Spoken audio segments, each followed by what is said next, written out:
Hi. Not even in my seat yet. Jesus. I was waiting for you to go, hi, it's Megan and Mum. Thought you'd get in Oh, it's first Mum while and I Megan. was getting comfy. Why are you complaining about your neck? Oh, my neck's really sore. Oh, well, stop doing those things and you'll be fine. Dying. Well, sleeping. Yeah, sleeping. I watched about 5 episodes of SVU last night. Bread. In bread. Go to bread. Actually, there's a really good... What the fuck? I know it's got nothing to do with this. Hang on. Please tell me it has something to do with bread. No. What? Bread. What have anything to do with bread? Because I said bread and you're like, oh, hold on. No, Grace. It's 4 seasons, but each episode's like an hour and a half. It's a show you got to watch on BritBox, which is on Amazon. Prime. It's just called Grace. He's the copper himself. Lovely. Grace TV. Just put Grace TV show. Anywho, welcome. It's been confirmed for season 5. But it just sucks you in because it's like an hour and a half episode. So it's like watching like a little movie. But it's been good. Okay, anyway, let's start again. I thought of something and then I forgot it. Yeah, welcome to Mainly Murder with Meg and Mum. You had to read that. Your eyes went up to the board and went, There's a lot of Mainly M's. Murder with Megan. Oh, what did you call it this morning? I don't know what I call it this morning. No, you called it something different this morning. Last night? Where was I this morning calling it? When I accidentally got on the freeway. Because you're a fuckwit. Oh, it's force of habit. Anywho, welcome to Mainly Murder with Meg and Mum. Yes, I completely forgot what I was going to say. Mum and Meg. That might sound better. Mainly Murder with Mum and Meg. Alphabetically. Or maybe we just take out a few of the M's. There is a lot of Mainly M's there. Murder with egg and Mainly Murder with Andrea and Megan. That's the first time you've said your name on the podcast. Shit. My delete God. That. Delete. She's Remove. just known as Mum. I really can't remember. SVU. It's gone. I know. Okay. It's from The Simpsons. Anywho, we are in Australia today with the case, also physically, mentally. I am could be anywhere. with the fairies. We have a case of... Sorry. It's very unprofessional. That bird was brought to you by Pepsi Max. Sponsor us. Please. Let's send Krispy Kreme. We've got Krispy Kreme donuts And here. Krispy Kreme donuts are here at the side. Yeah, we're pigging. That's what I love having 7-Eleven around the corner. Just Krispy Kreme, sausage rolls, Slurpees. Are their sausage rolls good? They're not bad. Okay. Yeah. Anyway, so this is the case of the Somerton Man. So on the 1st of December, 1948, at 6:30 a.m., the police were contacted after a body of a man was discovered on Somerton Beach near Glenelg, about 11 kilometres southwest of Adelaide, South Australia. And then I have that my dad's favourite joke was, how do you spell Glenelg backwards? Oh, fuck off. Glenelg. It's the same as forwards. Oh, Jesus Christ. You wonder why we got divorced. Sorry, did I say that out loud? God rest his soul. Oh, yeah. Okay. His ashes aren't in here, are they? That's no. fucking creepy, thank God. Dick's over there in the next cupboard. Anyway, the man was found lying in the sand across from the, I'm assuming this has changed now, but it was called the Crippled Children's Home. Oh, you would imagine, yes, they've changed that. Which was on the corner of... That's shocking. Which was on the corner of the Esplanade and Bickford Terrace. So the Somerton Crippled Children's Home ran from 1939 to 1976. It initially operated as a home for the aftercare of children suffering from polio, then began to care for children with other disabilities. Well, they could have called it They could have named better. it a lot fucking better, but are you Googling what it's called now? Well, I think it's still called the same thing. Was it from Somerton Home? Oh, because it closed from 1951. In 1976, the children from Somerton Home were transferred to the new Regency Park Centre for the young disabled. That sounds a lot better than the Crippled Children's Home. Sounds like you take your kid there to get their legs broken. Doesn't it? That's shocking. I'll take you to the Crippled Children's Home if you're not good. Yeah, that's right. And I'll take your presents. Father Christmas will get your presents back. Oh, my God. I can't believe they called a place that. Oh, some of the names and things. I got one that I'm researching now. It was from a... It looks like the house in... remember Charmed? Oh, yeah. It might be their house. Oh, look. Oh, they do. They all have... Because they've got polio and that. They're all on crutches and... What's the one that you're in like the eye and lung? Is it polio? I don't know. I'm not up with my diseases. Oh, okay. But we've learnt the other day that Pa's dad died from tuberculosis. I knew he... I learnt the other day that Pa's dad died from tuberculosis. Anyway, so the man was found lying on his back with his head resting against the seawall, with his legs extended and his feet crossed. An unlit cigarette was found sitting on the right collar of his coat. A search of his pockets revealed, we've got a dot point form list, an unused second-class rail ticket from Adelaide to Henley Beach, a bus ticket from the city that may not have been used, a narrow aluminium comb that had been manufactured in the US, a half-empty packet of juicy fruit chewing gum. Oh, I used to love a good juicy fruit. Sure. They do still sell juicy fruit. An army club... And double mint. Sorry. Shut up. I don't want to go off on food, but, you know. We tried to feed you before this. Meg, mum, murder, and yummy food. An army club cigarette packet which contains 7 cigarettes of a different brand. Okay. Because you'd probably have the nicer looking brand and then put your cheap cigarettes in it. Oh, okay. Yeah, I'm with you. So you'd have like a, obviously an army club brand, but then you might have just got like Chop Chops and put them in there so it looked like you What had might have got? Chop Chops. Does everyone know what Chop Chops are? Because not everyone's a smoker. Oh, well, they're like... So Chop Chop means nothing to me. I just know. I've heard you talk about it before. They're like the cheap cigarettes. You can get like 100 pack for $20, where a 20 pack of a normal brand is like $40. I told you there was a place when we were in Florida that you could take your brand of cigarette and go to this cigarette place and they'd make them so they tasted or were the same, but they were cheap shit. Oh. They were cheap, like you could get them by the carton. Yeah. But it was like, I normally smoke such and such, and they would have the equivalent but of a cheap brand that was the same as the brand Chop you Chops smoked. are just... If someone lit a Chop Chop cigarette near you, you'd know it. It doesn't smell like a cigarette. It smells like... Like your vape crap. No, that smells lovely. That smells like Chop Chop strawberries. That smells like fucking shit. I don't know if it's the paper burning, but it's got a smell to it. You'd know that even if you're not a smoker, you'd know the different smell. Anyway. You all smell. And he all had you smokers out there, you all smell. And he also had a quarter full box of Bryant... A quarter full box. That's right, we're back on his cigarettes, aren't we? Of Bryant and May matches. Oh, okay. So he just matches with his cigarette. Also had a cigarette lying in his collar.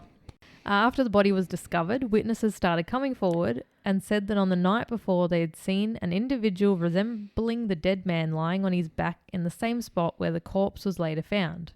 At around 7 p.m, a jeweller, John Bain Lyons? Lyons? Yep. Not loins? Not loins. Not feeling it in your loins? No Bartlett. No Bogart. Bogarty. Bogart or whatever he's. You're totally fucked. That's my favourite name in the whole world now. I hope you have another kid and we're going to call it Bogart. No. Just to no more children, but if I did, it'd be a girl and it'd be named Sylvia. It's Bogart. Anyway, Lyons and his wife went for a stroll on Somerton Beach. As they walked towards Glenelg, they noticed a smartly dressed man lying on the sand, his head propped against the seawall. Oh, that might be when that song comes from. Everyone loves a smart dressed man. ZZ Top, were they around at the time? In the 40s. Probably not. Anyway, I noted that they saw him extend his right arm to the fullest extent and then drop it limply. Another couple who saw him from about 7:30 to 8 p.m. recounted that they did not see him move during the half an hour in which he was in view, although they did think he may have changed positions. So at this point they all thought he was just drunk on the beach or something? Yeah, pretty much. Well, yeah. Having a snooze, yeah. They commented between themselves that it was odd that he was not reacting to the mosquitoes, and the boyfriend joked... on the flies eating his eyes. Yeah, wonder why he's not blowing them away. The boyfriend joked, he must be dead to the world to not notice them. Oh, fuck, he's smart, isn't he? Yeah. They had assumed that the man must have been drunk and passed out on the beach. There you go. Because Glenelg's like... I don't know what was near Glenelg. So Glenelg's like a big...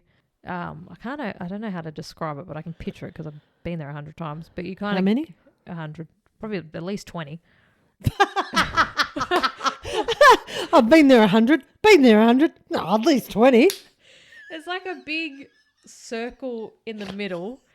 Yeah. And there's like seats and stuff, and there's like a water fountain thing that George actually did the lights for. But there's pubs and McDonald's and shops and stuff that's around it. Glenelg itself. But you said he's on the He's beach, on Somerton isn't he? Beach, which is a Okay. little bit to the side of it. So you could think someone from Glenelg's gone to the pub and they're just fallen down on the beach. That's the first thing I assumed. That Yeah. they thought he was pissed on the beach. Well, that's what people assumed. Then he was dead. And he was dead. One of the witnesses told the police she observed a man looking down at the sleeping man from the top of the steps that led down to the beach. Another witness came forward in 1959 and reported to the police that he and 3 others saw a well-dressed man carrying another man on his shoulders. I just keep wanting to sing every time every woman loves a sharp-dressed man. Every girl's crazy. Sharp-dressed man. He and 3 others had seen a well-dressed man carrying another man on his shoulders along Somerton Park Beach the night before the body was found. According to pathologist John Burton Cleland, the man was of Britisher appearance. What? Britisher.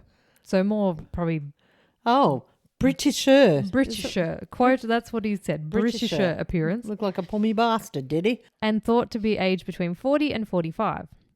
Young fella. He was described to be in top physical condition. A bit like myself.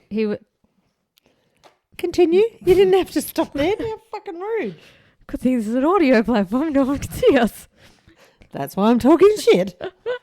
He was 5'11" with grey eyes, fair to ginger-coloured hair, slightly grey around the temples. He had broad shoulders and a narrow waist, hands and nails that showed no sign of manual labour, big and little toes that met in a wedge shape like those of a dancer or someone who wore boots with a pointed toe, Oh. and pronounced calf muscles consistent with people who regularly wore boots or shoes with high heels or performed ballet. This case it's still kinda unsolved. Oh. It's unsolved, but it's got a very... Oh, unsolved as in who did. I was going to say, we know he's dead because Well, it's unsolved what possibly happened happened to him, and up until maybe 2020, it was unsolved who he was. Oh. So he was unidentified. He was just the Somerton Man. Oh, right. And I remember who it's possibly linked to someone, but it hasn't been confirmed by authorities. Oh. So it's still, up until 5 years ago, it was just Do you like my input to this? Oh, that's actually quite interesting for a we change. did this 5 years ago, I would have been gory like, crap. He was dressed in a white shirt, a red, white and blue tie, brown trousers, socks and shoes, a brown knitted pullover, and fashionable grey and brown double-breasted jacket, reportedly of American tailoring. All the labels on his clothes had been removed, and he had no hat, which was unusual for 1948, or wallet. He was cleanly shaven and carried no identification, which led police to believe he had committed suicide. His dental records were also not able to be matched to any known person. An autopsy was conducted, and the pathologist estimated the time of death at around 2 a.m. on the 1st of December. Well, oh, my phone just notificated me. So Notificated me. You're looking around like you saw a bloody ghost walked in the room. No. I'm like, I don't see anything. Dad? Oh, God. The autopsy also showed that the man's last meal was a pasty eaten 3 or 4 hours before death, but tests failed to reveal any foreign substance in the body. The pathologist, Dr. Dwyer, concluded, quote, "I'm quite convinced the death could not have been natural. The poison I suggest was a barbiturate or soluble hypnotic. Poisoning remained the prime suspicion. The pasty was not believed to be the source." So the pasty was fine. Oh, nothing worse than pasty without any sauce. Come on, that was good. Better than a poison pasty, I guess. So hang on, you said a minute ago that you thought he killed himself. That they thought he killed himself. That was suicide. the first Theory was suicide. Yeah. So he was going to poison his own pasty without a bit of dead horse. And Wow. Sticking with my theory still. Keep going. Other than that, the coroner was unable to reach a conclusion as to the man's identity, cause of death, or whether the man seen alive at Somerton Beach on the evening of November 30th was the same man, as nobody had seen his face at the time. You would have thought someone would know him though. Well, all this time, all these years, nobody's gone, oh, that's Uncle Fred. Hey, Fred. Well, you will strap in, lady. Oh, fucking okay. Not a. What's the normal one you normally say? Buckle up. But no. You Click it normally in. say, fucking shut up. Strap it on. No, you always go make a point or I'll put a pin in it. Put a pin in it. There's a few that you got to put a pin in. Put a pin especially in the no. Fucking strap it on. There's a few little details that I'm they'll definitely come stealing back. this pillow tonight too. Well, that's rude. Yeah, there's a few little details that they do make sense at the end that I think that this person is the Somerton Man. Okay. All right. Come on. Keep going. Okay. The body was then embalmed on the 10th of December 1948 after the police were unable to give a positive identification. On the 14th of January 1949, staff at the Adelaide railway station discovered an unclaimed brown suitcase with its label removed, which had been checked into the station cloakroom at 11 a.m. on the 30th of November. It was suspected that the unclaimed suitcase was owned by the man found on the beach. In the case was The contents of the case included a red checkered dressing gown, a size 7 red felt pair of slippers, 4 pairs of underpants, pajamas, shaving items, a light brown pair of trousers with sand in the cuffs, an electrician's screwdriver. An electrician's screwdriver. I don't know what the Was it difference is. left-handed? Just checking. A table knife cut down into a short, sharp instrument, a pair of scissors with sharpened points, a small square of zinc thought to have been used as a protective sleeve for the knife and scissors, and a stenciling brush as used by third officers on merchant ships for stenciling cargo. Jesus Christ. 4 pairs of jocks, no socks. That's exactly what I picked up. I was just going to say there was no fucking socks. He's got his knife, he's got his dressing gown, his slippers, he's got undies. He's got his pants, but no shirt, no socks. No shirts, he's got shaving stuff, but yeah, no socks. Maybe he was going into hospital. Oh. Well, because you'd think Dressing underwear, gown, dressing gown, undies. shaving stuff. Maybe But then it why was, did he have a screwdriver and a knife? And oh, well, maybe in case the monitor stopped beeping or something, he could fix it up if he was yeah, a no, I sparky. never thought of that. See, this is why you're here. Oh, okay, yeah. All right, that's why she's here. No, but I've researched this case so many times and I've never thought of that. Where you get your dressing gown and your slippers and you go to hospital. God, duh. Wow. Also in the suitcase Oh, mate, there's more. was a thread card of Barben brand orange wax thread of an unusual type, not available in Australia. It was the same as that used to repair the lining in a pocket of the trousers that the dead man was wearing. So he had a spool of thread. Yeah. All identification marks on the clothes had been removed, but police found the name T. Keane on the tie, Keane on a laundry bag, and Keane on a singlet, along with 3 dry cleaning marks. So each time, so there was T. Keane on a tie, then there was Keane, Keane on a laundry bag, and Kean on a singlet, but variations of the same name. Police believe that whoever removed the clothing tags either overlooked these 3 items or purposely left the Keane tags on the clothes, knowing Keane was not the dead man's name. But with wartime rationing still in force, clothing was difficult to acquire at the time. Although it was very common practice to use name tags, it was also very common when buying second-hand clothes to remove the tags of the previous owners. Okay, that makes sense. Like when you buy your But child I was going to say, off-shop clothes. like all the stuff you get from Savers and... I remember once, most of the clothes you get don't have a name on them. Yeah. But I remember I picked him up from daycare and his jumper was in his bag and I pulled it out and there was a name on it. And I'm like, who the fuck put their name on my kid's jumper? I was like, Wait. it was already on there. It was from the op shop. So now I do, yeah. But I used to, like, iron on, when Yeah. you were little, when you used to have your iron on name, if I threw stuff in the op shop and Brotherhood bin, I used to peel them off. So that your name wasn't on the clothes See, I don't want going to cut in the bin. the ones that his name's on because I write them on the tags and they know the size. So I feel Okay. like the next person could just cut it off if they want. Yeah. But any hootie. A search Any hoodie. Any Where hoodie and the fuck did you blowfish. get that from? I can't remember. Oh, stupid. You're stupid. A search concluded that no T. Keane was missing in any English-speaking country. A nationwide circulation of the dry cleaning marks also came up with nothing. All that could be garnered from the suitcase was that the front gusset and feather stitching on a coat found in the case indicated it had been manufactured in the United States. The coat had been imported, indicating the man had been to America or obtained it from someone who had been.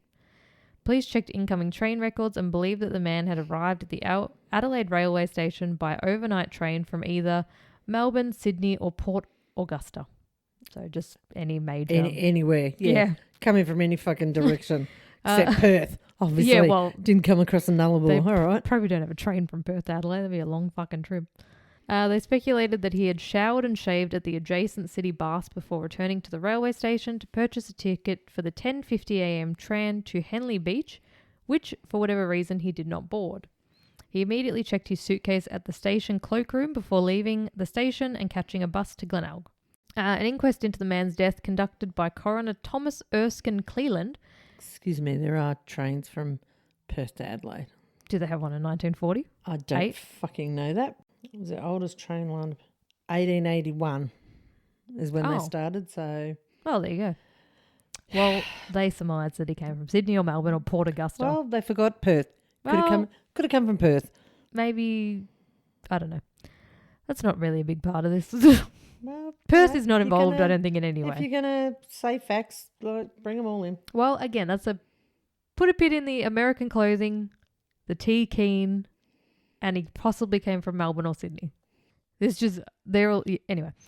So the coroner conducted, an inquest by the coroner was conducted a few days following discovery of the body.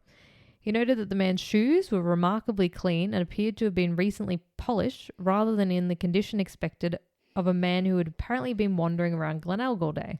He had added that this evidence fitted with the theory that the body may have been brought to Somerton Park Beach after the man's death, accounting for the lack of evidence of vomiting or convulsion, which are the two main reactions to poison. Cedric Stanton Hicks, professor of physiology and pharmacology at the University of Adelaide, testified... Sorry. Pharmacologically? Oh, McDonald had a farm. He testified that variants of a drug he called number 1 and number 2 were extremely toxic in relatively small oral doses that would be extremely difficult, if not impossible, to identify. Even why are they so convinced he was poisoned? I don't know. Oh, look, shut up. Listen. Well, that seems to have been, they've sort of grabbed onto that and gone, he must have been poisoned.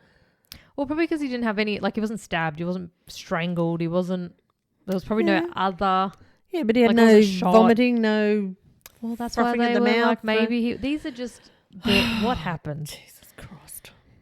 It's a shit storyline. Someone needs to rewrite this whole movie.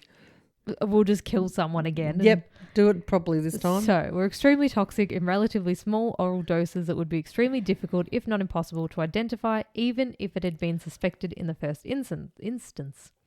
He gave the coroner a piece of paper with the names of the two drugs. The names were not released to the public until the 1980s, as at the time they were quite easily procurable by the ordinary individual from a chemist without the need from a chemist without the need to give a reason for the purchase. Seriously, what was the two drugs? Well, the drugs were later publicly identified as digitalis and urbane. And what are they?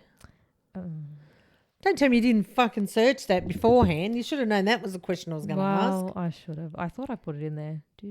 Known by the brand Lanaxin as a prescription medication used to treat heart conditions like heart failure, irregular heartbeats. It's a cardiac glycoside. Improves strength of the heart. Well, what the fuck did they give him that if that's an urbane? I thought you were saying burbane. No, urbane. As in you are urban. O-U-A. God. Is a G-streptozin toxic substance that was traditionally used by an arrow poisoning in East Africa for both hunting and warfare. Jesus. So maybe if you mix those two, it just... early in the inquiry, the coroner stated, I would be prepared to find that he died from poison, that the poison was probably a glucoside, and that it was not accidentally administered, but I cannot say whether it was administered by the deceased himself or by another person. Okay. After the inquest, a plaster cast was made of the man's head and shoulders. The lack of success in determining the identity and cause of death of the man had led authorities to call it a unparalleled mystery and believe that the cause of death might never be known. Around the same time as the inquest, a tiny piece of rolled up paper with the words Tamám Shud printed on it was found in the pocket sewn within the dead man's trousers. Public library officials were called in to translate the text and identified it as a phrase meaning ended or finished, found on the last page of the Rubaiyat of Omar Khayyam. Yeah, okay. You don't know that book? No. Oh, well. Police conducted. I thought it was going to be a word starting with C, like Nope. complete such and such. Nope. No, okay. Police conducted an Australia-wide search to find a copy of the book that was missing this page. Oh, God. And a photograph. Well, hold on. And a photograph of the scrap of paper was also released to the press. Following a public appeal by police, a copy of the Rubaiyat from which the page had been torn was located. Oh, bullshit. A man showed police a 1941 edition of the book. He had not considered that the book might be connected to the case until he had seen an article the previous day in the newspaper. There is some uncertainty about the circumstances under which the book was found, though. One newspaper article refers to the book being found about a week or two before the body was found. Former South Australian police detective Jerry Felters reports that the book was found just after the man was found on the beach. The timing is significant as the man is presumed, based on the suitcase, to have travelled to Adelaide the day before he was found on the beach. If the book was found 1 or 2 weeks before, it suggests that the man had visited previously or had been Adelaide for a longer period. The man... Still nobody recognised him. Nope. Well, not yet in the story.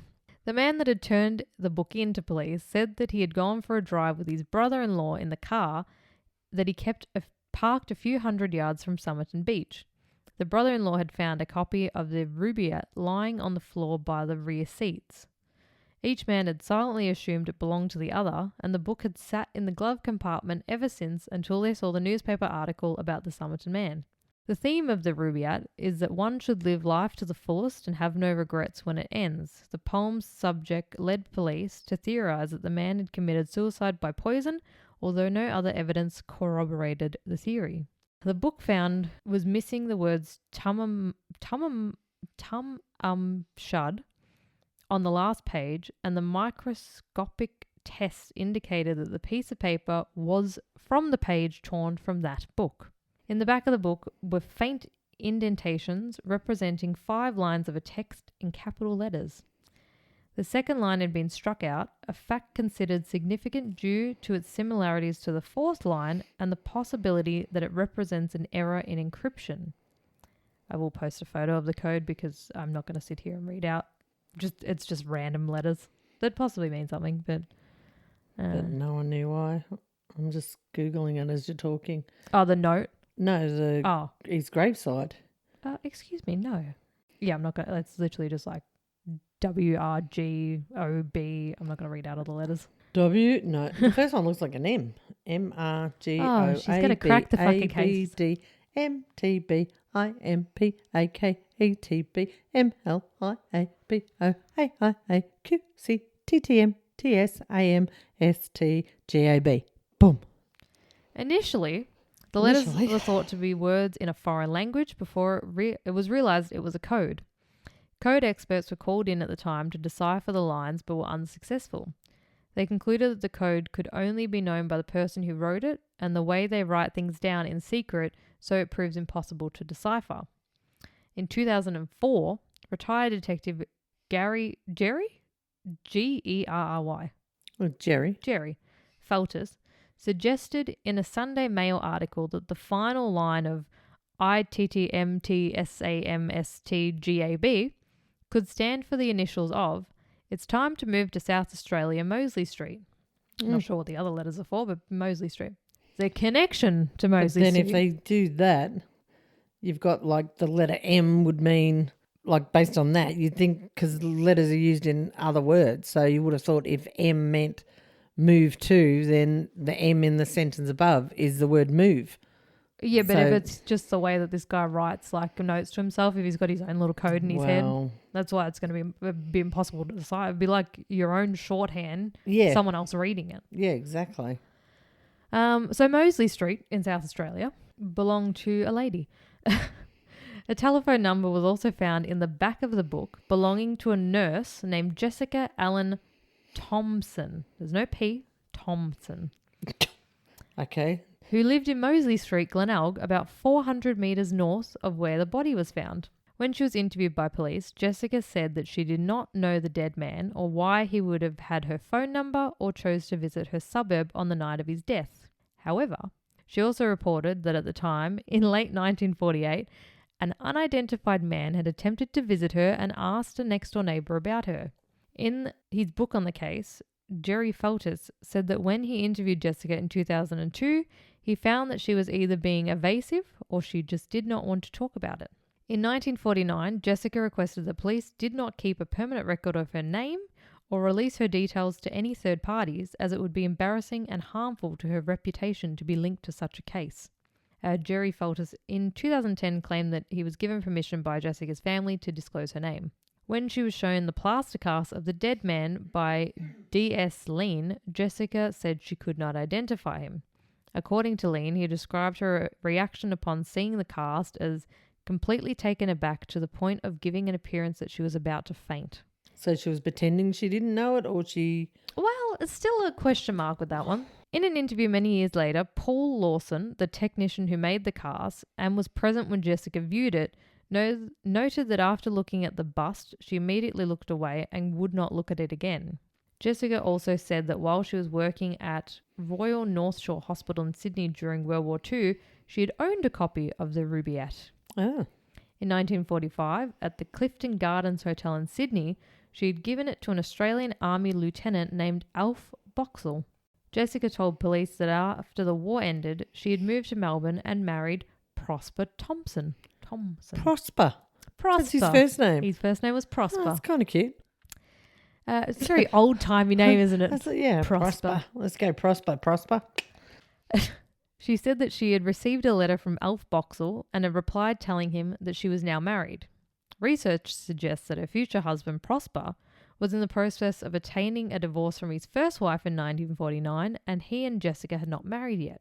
As a result of their conversation with Jessica, police suspected that Alf Boxall was the dead man. However, in July 1949, Alf was found in Sydney, and the final page of his copy of the Rubaiyat was intact. Oh. It was proven to be the copy that Jessica had given him, as there was a small note written to him signed off by her. Okay. A number of possible identifications have been proposed over the years. On the 3rd of December 1948, a day after the... What are you Googling? I was just looking at Instagram. No, I wasn't. I was looking at that code still. Oh, and my then God. it come up with a picture of the guy, like a reenactment photo of what he would look like at the time, like the younger version. Wasn't a bad looking rooster. Well, You would have remembered him, I reckon. If you saw him at the pub, you would have gone, oh, cool, that look cool. I feel like people You would have gone, looked the cool, same back that's all then. right. Hey, I feel like a lot of people looked all the same back then. did you see the picture though? Yes, I've seen every picture of this case. Okay. All right, of this case. Oh, excuse me. A lot of cases. Excuse me, Senior just in Sergeant my Fuckhead. I've seen every picture. I don't need to see it across my desk again. Move. Senior Sergeant Fuckhead. I'm going to get a hat with that written on it. Yep, fair enough. Why wouldn't you? On the 3rd of December 1948, a day after, the advertiser named him as the likely victim, E.C. Johnson. But the real E.C. Johnson identified himself at the police station. Jesus Christ. No, not me. Could you imagine? I'm still dead. Ah, shit. It's so much to live for.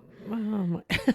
The same day, the News published a photograph of the dead man on its front page, leading to additional calls from members of the public about his possible identity. On December 4th, police had announced that the man's fingerprints were not on a South Australian police records, forcing them to expand their search Australia-wide. In early January 1949, 2 people identified the body as that of 36-year-old former woodcutter Robert Walsh. Oh. Robert had left Adelaide several months earlier to buy sheep in Queensland, but had failed to return at Christmas as planned. Police were skeptical as Robert may have been too old to be the dead man. Well, yeah, they just said he was 63 and they... Quite young if you ask me. They pinned his age at between 40 and 45, so 63. Yeah, that's a bit out of scope. Yeah. Although I'd clearly pass as 40 to 45. However, That the was police... rude. That was a fucking rude reply. You could have gone, yes, you could. Oh, yeah, you could pass as 21. I got ID'd the other day Fucking where? at the Royal. Oh. Set up. No, it was new. Walked into the pokies to get Jay, and he goes, "I'm going to see your ID." I go, "Oh, You're like, please. don't have it on me. I got a photo of it." Anyway, however, the police did state that the body was consistent with that of a man who could have been a woodcutter, although the state If a woodcutter could. Although the state of the man's hands indicated they had not cut wood for at least 18 months. Any thoughts? So he had no calluses, no Yeah, little rough, rugged bits. Oh. He had baby soft hands, like a baby's bum. Any thoughts that a positive identification had been made were quashed when Elizabeth Thompson, different from Did the that other have a one, put in it? had a P. A put. One of the people who had earlier positively identified the man as Robert Walsh retracted her statement after a second viewing of the body, where the absence of a particular scar on the body, as well as the size of the dead man's legs, Just waiting for penis. led her to realise He's well more hung than this dude. led her to realise that the body was not Robert. Oh, for fuck's sake. Who goes and identifies a body and goes, yeah, that's Robert. Oh, hang on. I'm sorry, but if you had a fucking scar, I'd be going and looking at a body and going, "Don't show me if they've got any tattoos." Yeah. Yeah. Give us a look. Oh, yeah, he always had that tattoo of a cat. Oh, for fuck's sake. Piss off. She just wanted her 5 minutes of fame. By early February 1949, there had been 8 different positive identifications. All these poor people. All their cards have been cut up. Their banks are gone. Sorry, you've been confirmed dead on the And front they've had page. to, like that first guy, he had to go into the cops and be like, "I'm not dead. I'm here. Still alive." This is me. So there was 8 different positive identifications. Bloody hell. Well, they weren't positive identifications because they thought they were positive. they were not people. him. They included 2 Darwin men who female. thought the body was of a friend of theirs, a missing station worker, Chinese guy. a A female. I think that's my dog. Oh no. That's not funny. Fucked A up. worker on a steamship, or possibly a Swedish man. Oh, God. Detectives from Victoria initially believed the man was from there because of the similarity of the laundry marks to those used by several dry cleaning firms in Melbourne. Following publication of the man's photograph in Victoria, 28 people claimed to know his identity. Oh, 28 different Yes. identities. Yes. Fuck, Or he must be Joe fucking Blogs, eh? Well, if he looked like... Common Joe. He just looked like everybody by Yeah. the sounds of him. Victoria detectives disproved all the claims and said that the other investigations indicated that it was unlikely that he was from Victoria. By November 1953, police announced that they had recently received the 251st solution to the identity of the body from members of the hard public. to work out who someone was. Well, yeah. In addition, they didn't have DNA or anything. So you couldn't just go, "Oh, boom, your fingerprints, that's who you are." Yeah, I know. I watch all my old shows Yeah. Frankie Drake. In addition to it. But then you think of like when we covered the Bloody Benders. It's like, well, how do they ID all those people? Exactly. Yeah, it's weird. Maybe they had more skills in Adelaide the is States. a little bit slow though. Well, Adelaide's always been half an hour behind in 3 years, yep. In addition to intense public interest in Australia during the late 1940s and early 50s, the case also attracted international attention. South Australian police consulted their counterparts overseas and distributed information about the dead man internationally That would have gone by fucking courier. in an effort to Put on identify a him. pigeon under his little wing and Yeah. go, off you go. In the United States, the FBI was unable to match the dead man's fingerprints with prints taken from files of domestic criminals. Scotland Yard was also asked to assist Been with there. the case, but could not offer any insight. You've been to Scotland Yard. We went to Scotland Yard. Isn't it like a police force? Yeah. And the head office thing.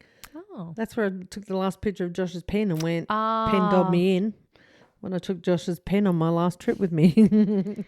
In 1949, the body of the unknown man was buried in the Adelaide's West Terrace Cemetery, where the Salvation Army conducted the service.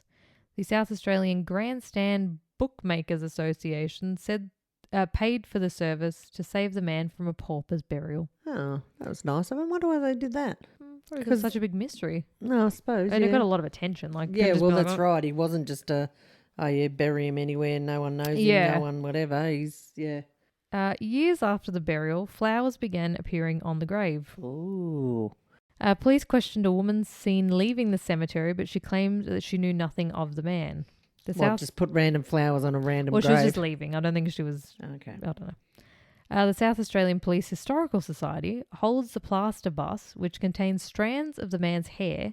Any further attempts to identify the body have been hampered by the embalming formaldehyde, having destroyed much of the man's DNA.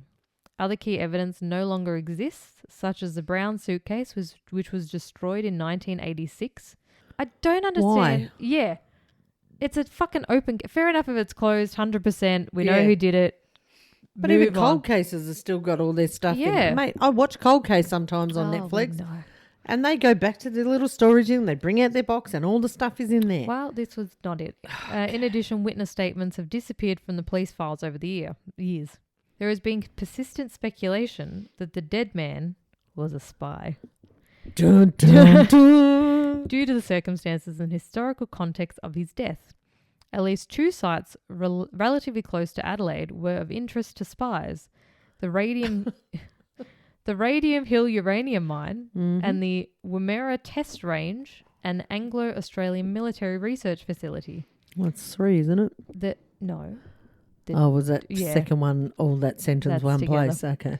The man's death also coincided with the reorganisation of Australian security agents.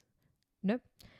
The reorganisation of Australian security agencies, which would culminate the following year with the founding of the Australian Security Intelligence Organisation, or ASIO. Rightio. This would be followed by the crackdown on Soviet espionage in Australia. Oh, God, okay. Another theory Jesus. concerns Alf Boxall. Who? The first guy that had the book from the lady. Oh, well, fuck, you've had 38 different people that could be this bloke. It's hard to keep up.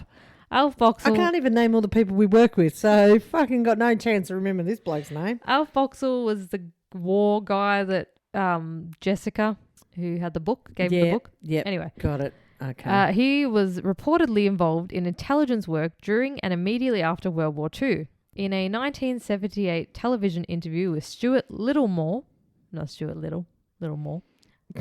asked, Mr. Boxall, you had been working, hadn't you, in an intelligence unit before you met this young woman, Jessica Harkness? Did you talk to her about that at all? Alf just replied, no. When asked if Jessica could have known about his intelligence work, Alf replied, No. not unless somebody else told her. Oh. When Stuart Littlemore suggested Nice attempt to save that. What he suggested. Epic fail. Oh, no. When Stuart Littlemore suggests in the interview that there may have been an espionage connection to the dead man in Adelaide, Alf replied, it's quite a melodramatic thesis, isn't it? That wasn't a no. Well, if we go back to Jessica Thompson. No. No. Oh, no pert. She was the no pert. Jessica died in 2007 and her husband Prosper died in 1995. Still a cool name. Prosper. It is. In November 2013, three of their relatives, combined, Fucking who hell. knows, three of relatives gave interviews to the Channel 9 current affair program 60 Minutes. Kate Thompson, the daughter of Jessica and Prosper, said that her mother was interviewed by the police and that her mother had told her she had lied to them. Why? Jessica did know of the identity of the Somerton Man, and his identity was also known to a higher level than the police force. Oh, for Christ's sake. She suggested that her mother and the Somerton Man may have both been spies, noting that Jessica taught English to migrants, was interested in communism, and could speak Russian, although she did not disclose to Kate where she had learned it or why. In March 2009, a University of Adelaide team, led by Professor Derek Abbott, began an attempt to solve the case through cracking the code and proposing to exhume the body to test for DNA. They observed that the format of the code also appeared to follow the format of the Rubaiyat, leading them to theorize that the code was a one-time pad encryption algorithm. Copies of the Rubaiyat, as well as the Talmud? I don't know, you're telling the story. And the Bible, were being compared to the code using computers to get a statistical base for letter frequency. However, the code's short length meant that the investigators would require the exact edition of the book used. The team concluded that it was most likely that each letter was the first letter of a word. An investigation had shown that the Somerton Man autopsy reports from 1948 and 1949 are now missing, and the Barr Smith Library's collection of Cleland's notes do not contain anything on the case. Professor of Anatomy at the University of Adelaide examined images of the Somerton Man's ears and found that his Simba... Is related to Prince Charles? No. No? His King Charles, sorry. Simba, the upper ear hollow, is larger than the... Hey, don't be talking Kavam. about them. I don't have one of them. Oh, well, his was larger Well, mine's gone. on one ear. Yeah. Well- it's still hurtful. That was larger than his Kavam, the lower ear hollow. Kabam! Kavam! A feature possessed by only 1 to 2% of the Caucasian population. In May 2009, Abbott consulted with dental experts who concluded that the Somerton Man had hypodontia, a rare genetic disorder, of both lateral incisors, a feature presented in only 2% of the general population. Jesus Christ, he had a lot of issues, didn't So he? he's Squishy toes, fucked ears, horrible mouth. It No. sounds like a catch. I'm pretty sure, like, you know, you have big teeth and then you get the second ones and your canines are pointy. Yeah. I think it was big teeth. The second ones are pointy. Okay. Or something like that. So only 2% of the population had the teeth thing. 1 to 2% had the ear thing. And he had the squishy toes of a ballerina or Pointy a toes. crossdresser. So in June 2010, Derek Abbott obtained a photograph of Jessica Thompson's eldest son, Robin. Oh, let me guess. Fucked face. I mean, not fucked face. Sorry, I didn't mean to That's say. opposite fuck face to you. I was going to say fuck fangs, not fuck face. His teeth were shit and his ears were funky, were they? The photograph of Robin clearly showed that he, like the unknown man, not only had the largest Simbin and the cavum, but also the hippopotamus. Sounds a bit, my theory sounded about The it as ear a thing and the teeth thing. fuck fangs and the ears. The chance that this was a coincidence has been estimated to be between 1 in A bazillion. 100 million? No, 10 million and 1 in 20 million. The media have suggested that Robin, who was 16 months old in 1948 and died in 2009, may have been the child of the Somerton Man and Jessica and passed off as Prosper's son. Oh, poor old Prosper probably had no idea except when he saw the teeth and their ears and went, DNA what the fuck is testing that? would confirm or eliminate this speculation. And did we do a DNA test? Lady. Derek Abbott. I feel like we just need to jump to the good bits because there's stuff I just need to know. Well, you'll get to it. Derek Abbott believes in... Derek's a professor leading all this. Derek believes in exhumation and DNA testing could link the Somerton Man to a short list of surnames, which, along with the existing clues to the man's identity, would be the final piece of the puzzle. After discovering that Robin had died in 2009, Derek contacted Rachel, who was the daughter of Robin and Roma. So Jessica's grandson, Robin's daughter. Okay. So if Robin... Anyway. Yeah. So Just draw a picture of a family tree and put it on this page. will you? yeah. So the theory was if we test Rachel's DNA, Mm-hmm. that is obviously Be a familial match. Yeah, so she's Robin's Familial. daughter. Mhm. So if the Somerton Man is her grandfather, then they would have some sort of DNA link. Familial match. However, Rachel's DNA has been analysed and links were found to the grandparents of Prosper. So not Prosper the was their Somerton Man. dad. So Prosper was her dad. So the Somerton Man was not her dad. Prosper was her grandfather. And that means that Somerton Man was not Robin's dad and it was not the grandfather. But it's weird that they had the same ears. Yeah, that is very weird. Derek, the professor, and Rachel, the daughter, ended up getting married in 2010 and they had 3 children. The family has a painting of the Somerton Man hanging in their home, believing him to be family. Even though he's not. Seriously? But Why it's the cute. Fuck, what? No, it's not fucking No, not cute. the It's photo weird thing. As fuck. Oh, he might be a relative, but we've done DNA tests to prove he's fucking not. But we'll put a creepy photo up in his. But in it our is cute house. that the guy researching the case and he needed her DNA and now they're married. It's adorable. Yeah. In October 2011, as interest in the case resurfaced, Of course. Attorney General John Rao refused to exhume the body, stating, "There needs to be a public interest reason that go well beyond public curiosity or broad scientific interest." I'm sorry, but like DNA advances. Like, Exactly. wouldn't that be enough? Yeah, exactly. Since 1940 something to 2011. 2000 and whatever.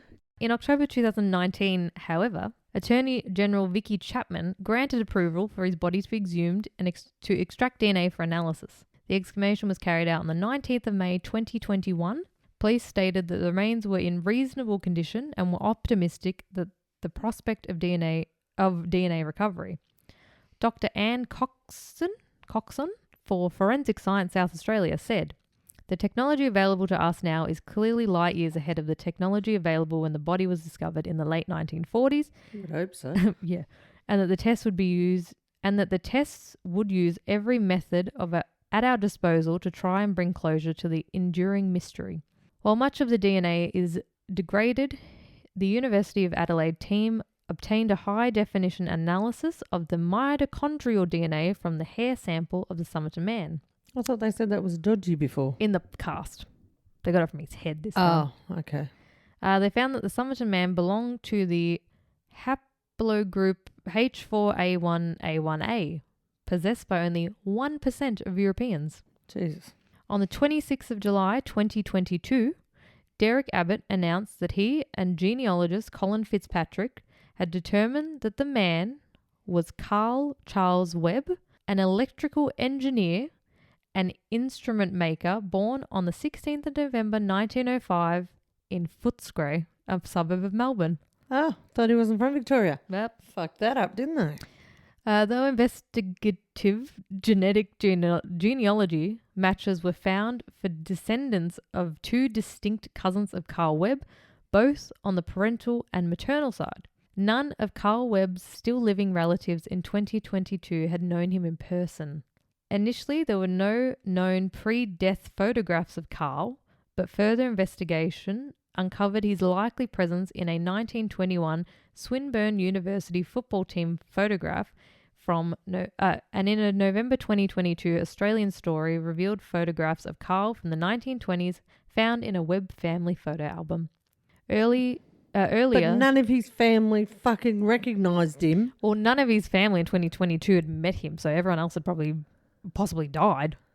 Earlier, the ABC had published photos of Carl's brother, Roy, claiming the resemblance to the Somerton Man. Forensic Science South Australia, who was still investigating, declined to comment on Derek Abbott's findings, and the South Australian Police had not verified the results, but stated they were cautiously optimistic this may provide a breakthrough. So Carl Webb. Carl Webb's father, Richard August Webb, had migrated to Australia from Germany. So that's probably his 1% of whatever European HA45 HB pencil. He married... I'm pretty sure that's not what you No, read. I think but that yep. was the genetic Yep, code. okay. HB pencil. He married Eliza Amelia Morris Grace in 1892 and opened a bakery in Springvale, Victoria. Carl Charles Webb was born on the 16th of November 1905 in Footscray and was the youngest of 6 children. And none of his brothers or sisters, for We'll fuck's get sake, into they it. didn't like him. Otherwise you go, oh yeah, that's Charles. Yeah, well, but... Haven't seen him for a while, but pretty sure that's Charles. Well, What? Dad and Michael.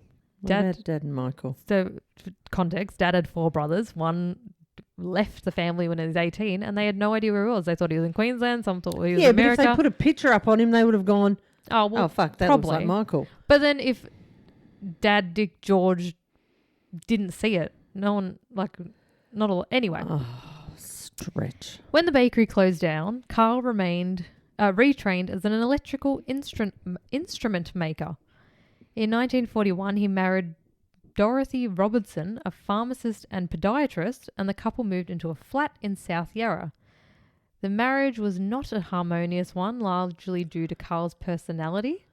Dorothy described Carl as solitary, having few friends, living a quiet life, and being in bed by 7 p.m. each night, but also moody, violent, and threatening, especially when facing defeat over relatively trivial matters. Yep, she knocked him off. Dorothy stated that he was fond of poetry and wrote several poems of his own, most of them on the subject of death, which he claims to be his greatest desire. So she helped him. Dorothy recalled one instance in March 1946 in which her husband apparently attempted suicide with an overdose of ether. She nursed him back to health only for him to scold her for it and became more violent. In September 1946, Dorothy fled from her husband after following years of physical and verbal abuse. Carl moved out in 1947 and no official records revealing his subsequent whereabouts have been found as of 2022. In 1951, Dorothy reportedly was living in Butte, South Australia. Derek Abbott speculates that Carl may have gone to Adelaide intending to find her. Oh, she killed him first. Carl's older sister, Frida Grace, was married to a man called Thomas Gerald Keane. He They stole his clothes, did he? They had a son named John who died in World War II in 1943.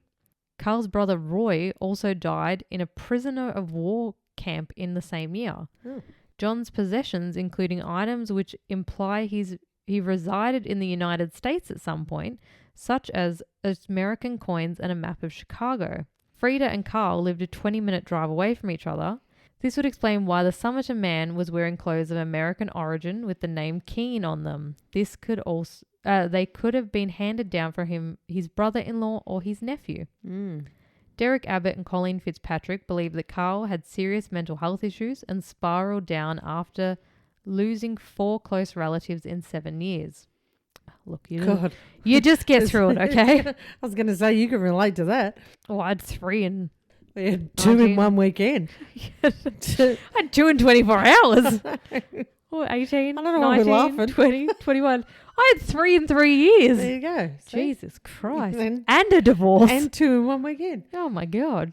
His history and the autopsy findings suggest he died by suicide by poisoning himself.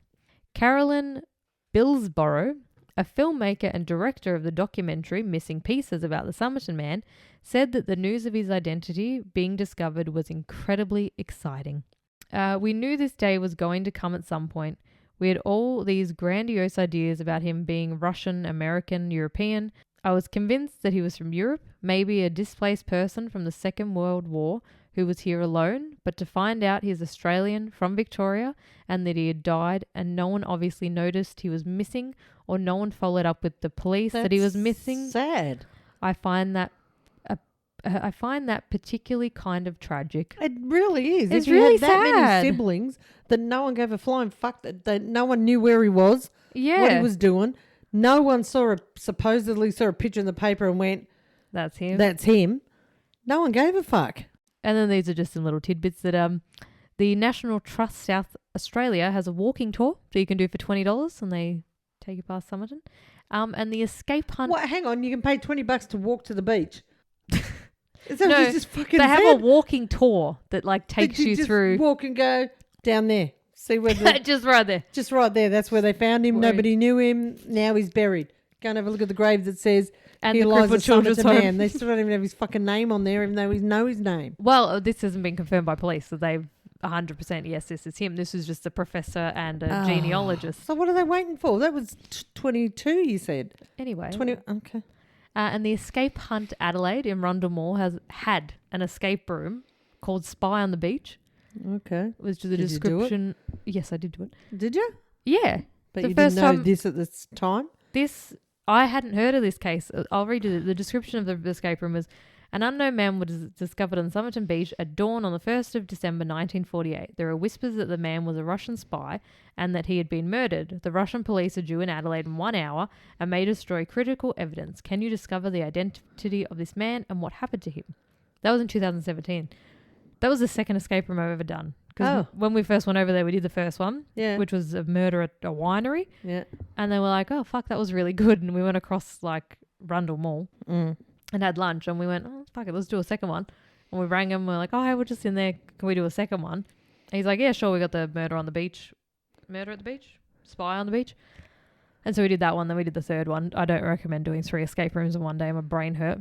But then learning the story, they did the escape room really fucking well. Okay, that's what I was going to ask. You walked in, the first room was like they had 3 doors and they were painted as beach huts, and there was a suit on the floor and then like shells and shit, and you went through his pockets and you opened, the first door, and then that led you to the second door. Then you go through the third door, and then you went into a bedroom, which I'm assuming is based on Jessica. Yeah.